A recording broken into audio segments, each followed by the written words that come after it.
ஊழல் நிறைந்த திமுக ஆட்சியை மக்களே வந்து தூக்கி எறிந்து விசிலடிச்சு கொண்டாடுவாங்க அப்படின்னு சொல்லி விஜய் சொல்லியிருக்காரு.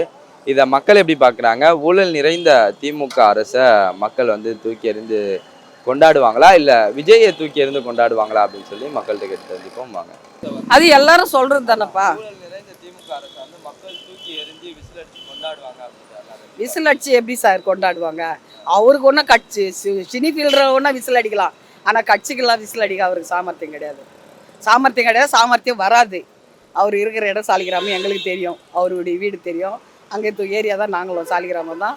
ஆனால் எங்களுக்கு அவர் வந்தால் ஆட்சி நடத்துவார்ன்ற நம்பிக்கையில் சினிமாவில் எப்படி நடிக்கிறாரோ அது மாதிரி நடிச்சுட்டு போவார். சரிங்களா? இப்போ இவங்கெல்லாம் பரம்பரையாக டிஎம்கேவாக இருக்கட்டும், இப்போ அதிமுக இருந்தால் கூட ஜெயலலிதா ஏதோ எல்லாம் மக்களுக்காக நல்லது தான் செஞ்சுட்டு போனாங்க. ஆனால் அவங்களுக்குன்னு யாரும் எதுவும் செய்யலை. சரிங்களா? அதேமாதிரி எம்ஜிஆரும் மக்களுக்காக தான் செஞ்சார். ஆனால் அவருக்கும் எதுவும் செய்யலை. இப்போ அதே மாதிரி தான் இப்போ கலைஞர் செஞ்சார். இப்போ புள்ள செய்கிறாரு. புள்ள செஞ்சதுக்கப்புறம் இன்னொரு புள்ள அவருடைய பிள்ளையும் வராங்க. அது வாழடி வழியாக தான் வராங்களே தவிர அவங்க 2 பேருக்கும் யாரும் இல்லாததுனால அவங்களுக்கு யாரும் வர முடியல. சரிங்களா? இப்போ இவர் அவங்க அப்பா சந்திரசேகர் சார் ரொம்ப நல்லவர். டிஎம்கேல முக்கால்வாசி இருந்தவர் அவர் அந்த காலத்துலேயே. இப்போ அவரு உள்ளே வந்தால் கூட நாங்கள் ஓட்டு போடுவோம். ஆனால் இவருக்கு விஜய்க்கு போட மாட்டோம். எந்த விசில் அடிக்கணும் சார்? கொரோனா டைமில் விசில் அடித்தாங்க, தட்டையை வச்சு டங்கு டங்குன்னு அடித்தாங்க. அந்த விசிலை சொல்கிறாரா? அவர் எந்த விசிலை சொல்கிறாரு சார்? விஜய் நான் மீண்டும் ஒரு முறை சொல்கிறேன், இது மக்களுடைய கருத்து இதுதான். விஜய் அரசியலில் ஒரு குழந்தைன்னு சொல்லலாம் சார். அவ்வளோதான். விசில் அடித்தாக்கில் இந்த 75 வருடம் ஆலமரம் சார் திமுகங்கிறது. விஜய் நேற்று தான் சார் அரசியலுக்கே வந்திக்கிறாரு. அவர் இப்போ தான் தவண்டே வர்றாரு அரசியலுக்கு. அவர் விசில் அடித்தாக்கில் போயிருமா? போகும். நம்ம அடித்தார்ல, தட்டையிலையும் விசிலையும் அடித்து கொரோனாவை துரத்துனாங்களா, அதை மாதிரி வேணால் அவர் கற்பனைக்கு இதாகுமே தவிர இது சாத்தியமாக விஜய் என்ன ஊழல் நிறைஞ்சதுன்னு ஒரு ஆதாரத்தை அவர் எடுத்து போட முடியுமா சார்? போகிற போக்கில் எல்லோரும் தான் பேசலாம் சார். அவர் ஊழலுங்கிறாரு. இது என்ன சினிமா படமா? ஊழல்னு சும்மா சொல்லிவிட்டு மக்கள் அந்த படத்தை பார்த்துட்டு கைத்தட்டிட்டு போகிறதுக்கு என்ன ஆதாரம் இருக்குது? ஆதாரத்தை விஜய் எடுத்து போட சொல்லுங்கள். ஒரு ஊழல்னு சொல்லி சார், இன்னும் சொல்ல போனால் இந்த அம்மையார் மேலே கூட டான்சி நில ஊழல், ஏன்னா இப்படி ஓடநாடு எஸ்டேட் ஊழல் இதெல்லாம் இருக்குது சார். கலைஞர் முத்தமிழ் அறிஞர் கலைஞர் மேலே இது நாள் வரைக்கும் அவங்கள என்னெல்லாமோ சந்தேக கேஸில் இது பண்ணி பார்த்தாங்க. ஆனால் ஒரு ஊழலும் இது வரைக்கும் நிரூபிக்கலை சார். நேற்று இவர் ஊழல்னு சும்மா ஒரு பொதுவாக சொல்லிட்டேன்னு சொன்னால், இன்னும் சொல்லப்போனால் இவர் மேலே வழக்கு போடணும் சார். இது அவதூறான பேச்சு. ஊழல் நிறைந்தன்றது அவருடைய கருத்து. என்னை பொறுத்தவரையில் நன்றாக ஒரு ஆட்சி தான் நடக்கின்றது என்று நான் என்னை பொறுத்தவரையில் நான் நினைக்கிறேன், பார்க்குறேன். ஆகவே அது அவர்களுடைய கருத்து. நம்ம அது பண்ணுறாங்களான்றது அது அவர்களுடைய கருத்து. அது நம்ம மற்றபடி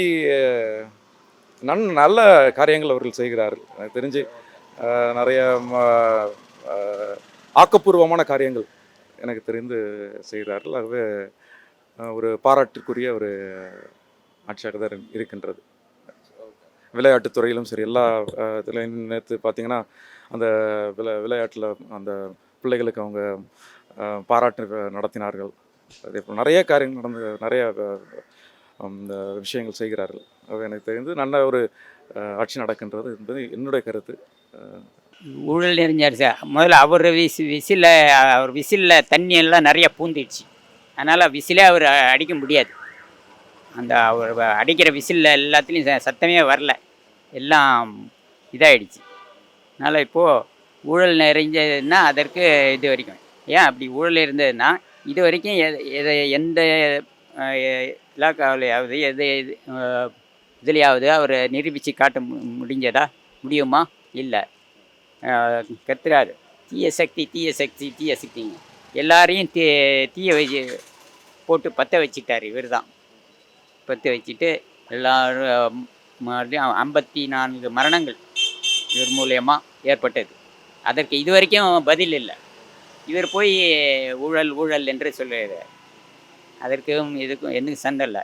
இவரால் நான் தான் அடுத்த முதல்வர், அவர் கனவு தான் காண்கிற தவிர அவர் எந்த இனி ஒரு எந்த இதைக்கும் இவரோட கட்சி வளர்கிறதுக்கு வாய்ப்பே இல்லை.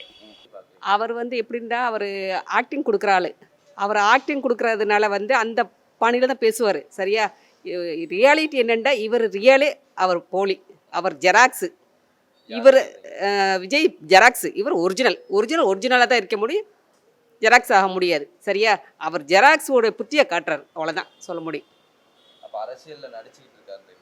கண்டிப்பாக 100%. ஏன்டா அவர் வந்து எப்போவுமே வந்து எங்கள் இதில் எப்போவுமே அவரை பற்றி எனக்கு நல்லாவே தெரியும். அவரோட பேக்ரவுண்ட் எல்லாமே நல்லாவே தெரியும். ஸோ நாங்கள் நிறைய இதில் பார்த்துருக்கோம், வாட்ச் பண்ணியிருக்கோம். அவர் வந்து எப்படின்னா அவருக்கு ஒரு முகம் இல்லை, இருமுகம் இருக்குது. ஸோ இது வந்து அவர் வந்தாருக்கு தமிழ்நாட்டு மக்களுக்கு அழிவு. திமுக ஆட்சியை பிடிச்சாக்க மக்களுக்கு வாழ்வு தான் கிடைக்கும் கண்டிப்பாக. ஏங்க ஊழல்ன்றது என்னங்க சொல்லி போகலாம். ஒரு பிரிட்ஜி கட்டுறாங்க, அதில் ஊழல் என்னவாங்க. 1 கோடி ரூபாய்க்கு ஊருக்கு பிரிட்ஜி கட்டுறாங்க, அது 4 கோடி பட்ஜெட்டுன்னுவாங்க. ஊழல் பண்ண இவங்க நல்லா செய்கிறாங்களே சார், அப்படி எப்படி சார் ஊழல் பண்ண முடியும்? விஜய் சொல்றாரு, அவர் சொல்லுறதான் செய்வார். ஒரு பெரம்பூர் பிரிட்ஜி கட்டிக்கிறாங்க, எல்பன் கட்டி பிரிட்ஜி கட்டிக்கலாம், பல பிரிட்ஜிகளை கட்டிக்கலாம், பல கோயில்களை வந்து அவங்க கட்டிக்கிறாங்க, பல கோயில்களுக்கு அபிஷேகம் பண்ணுறாங்க, எல்லா இடத்துலையும் ஸ்கூலுக்கு கட்டி திறந்துக்கிறாங்க, எல்லாமே செய்கிறாங்க திமுக ஆட்சியில். அப்போ எப்படி ஊழல் செய்ய முடியும் சொல்லுங்கள்? ஒரே சொல்கிறதுக்கு ஒரு அர்த்தம் இருக்குது. இப்போ நான் கூட ஓட்டுறேன், ஆட்டோ ஓட்டுறேன், 10 ரூபா கிடைக்கும் தான் வண்டி ஓட்டுறோம். 10 ரூபா கிடைக்காதுக்கு நம்ம வண்டி ஓட்டலை. ஊழல் எந்தில் ஊழல்னு அவங்கள நிரூபிக்க சொல்லுங்க. ஊழல் பண்ணுறாங்கன்றால அது எதில் ஊழல்னு மக்களுக்கு எடுத்து சொல்லு. அது மேல்பட்டு நாங்கள் ஒத்துக்கிறோம். இவ்வளோ நன்மைகளை செஞ்சுக்கிறாங்க திமுக. இப்போ 5000 கொடுத்தாங்க, எல்லாருக்கும் 5000 கொடுத்தாங்க. சரிங்களா? பொங்கலுக்கு 3000 கொடுத்தாங்க. எந்த ஆட்சியிலன்னா அந்த மாதிரி கொடுத்துக்கிறாங்களா? எலெக்ஷன் வருது, மக்கள் கஷ்டப்படக்கூடாதுன்னு முதல்வர் அவர் அந்த விசாரத்தோடு செஞ்சுக்கிறாரு. தெரியுங்களா? மக்கள் கஷ்டப்படக்கூடாதுன்ற ஒரு காரணத்தை வச்சு திமுக அரசு பல நன்மைகளை செஞ்சுச்சு சார். அதில் எந்த மாற்றமும் கிடையாது. மீண்டும் மீண்டும் திமுக ஆட்சி தான் வரும். விசில் எல்லாம் தூக்கி போட்டு விசில் அடித்து கொண்டாடுவாங்க, என் கட்சி ஜெயிக்க நான் முதலமைச்சர் ஆவேன்னு சொல்லி தன்னைத்தானே. இதே காமராஜர் என்ன சொன்னார்? செக்குலம் என்னை தோக்கிறது, அவர் தோற்ற போகுது, என்னை தோக்கடிக்க இந்த ஜனநாயகத்துக்கு அந்த உரிமை இருக்குது, என்னை தோக்கடிக்கிறதுக்கு ஜனநாயகத்துக்கு அந்த உரிமை இருக்குது. யார் சொன்னால்? காமராஜர். அவர் தோற்ற போகுது. அதனால் ரஜினி, இவர் காமராஜர் தோற்றவர், எம்ஜிஆர் தோற்றவர், ஜெயலலிதா தோற்றவர், கலைஞர் கட்சி வேணால் தோற்றுருக்கனாலே கலைஞர் தோக்கலை, எம்எல்ஏங்கிறது தோக்கலை. இவங்கெல்லாம் எம்எல்ஏ தோற்றுங்க. யார் இல்லை, காமராஜர் தோற்றவர். அதனால தான் சொல்கிறேன், ஜனநாயகத்துக்கு இந்த தோக்கிற உரிமை இருக்குது, தோக்கடிக்கிற உரிமை இருக்குதுன்னு ஒத்துக்கிட்டாரு. பொதுவாக தோல்வியை ஒத்துக்கக்கூடிய மனப்பான்மை காமராஜர் இருக்குது. இப்போ இருக்கிற ஆளுகிட்ட யார்ட்டுமே அந்த தோல்வியை அக்செப்ட் பண்ணிக்கிறது, தோல்வியை ஏற்றுக்கிறது அப்படின்னு இருந்தாங்கன்னா ஒரு மனிதன் வெற்றி அடையலாம். தோல்வியை ஏற்றுக்கிறான் அப்படின்னு சொல்கிறதுனால ஒரு மனிதன் வெற்றி அடையலாம். தோல்வியை வந்து ஏற்றுக்கிற மனப்பான்மை அக்செப்டே பண்ணிக்க மாட்டேங்கிறாங்க. அவங்க நம்பிக்கையில் சொல்கிறாரு, நான் முதலமைச்சராக நான் ஜெயிச்சிடுவேன் அப்படின்னு. ஏதோ கொஞ்சம் ஓட்டு கொஞ்சம் பிரியும். அது திமுக ஓட்டு பிரியறதுக்கு வாய்ப்பு ரொம்ப ரொம்ப கம்மி. பிஜேபி, ஏடிஎம்கே, சீமா, அந்த தேமுதிமுக இவங்கள அணியில் இருக்கக்கூடிய அது இளைஞர் பட்டாளம், பெரியவங்க எங்களை மாதிரி இருக்கிறாங்க, 60 வயசு 50, அவங்க ஓட்டு 199 பிரியாது. பெண்கள் முக்கால்வாசி பேர் நாங்கள் போட மாட்டோம். இந்த சின்ன பிள்ளைங்க இருக்காங்க பார்த்தீங்களா, இப்போ 18 வயசுக்கு மேலே வராங்க பார்த்தீங்களா, அவங்க தான் இப்போ ஒத்த காலில் நிற்கிறாங்க விஜய் போடணுன்னு. போட்டாலும் விஜய் வந்து ஆட்சிக்கு கிளாஸ் எடுக்கிற அளவுக்கு அவர் இல்லை. சரிங்களா? இவர் வந்து இப்போ 2 தலைமுறை முடிஞ்சு 3ஆவது தலைமுறைக்கு வராரு. இவர் ஆட்சி வந்து நல்லா தான் இருக்கும், நல்லா தான் இருக்கணும். எங்களுடைய கொள்கை அதான். நாங்கள் பொதுவாக எல்லாருக்குமே பேசுகிறோம், தனியாக அவருக்குன்னு இல்லை, திமுகவுக்கு தான் பேசணும்னு இல்லை.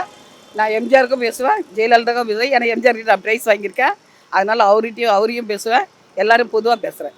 ஆனால் இவன் விஜய் வந்தான்னா அவன் விசில் அடிச்சுட்டு தான் போகணும். அவன் எல்லாம் கன்னத்தில் விசில் அடிப்பீங்களா, காதில் விசில் அடிப்பீங்களான்னு கேட்குறாருல்ல. கேட்ட மாதிரி அவர் அடிப்பாரா? எங்கள் காதில், எங்கள் கண்ணில் அடிக்க முடியுமா அவரால்? அடிக்க சொல்லுங்கள், நாங்கள் அடிக்கிறோம். பதில் நாங்கள் அடிக்கிறோம் விசில். சரியா? ஓகே.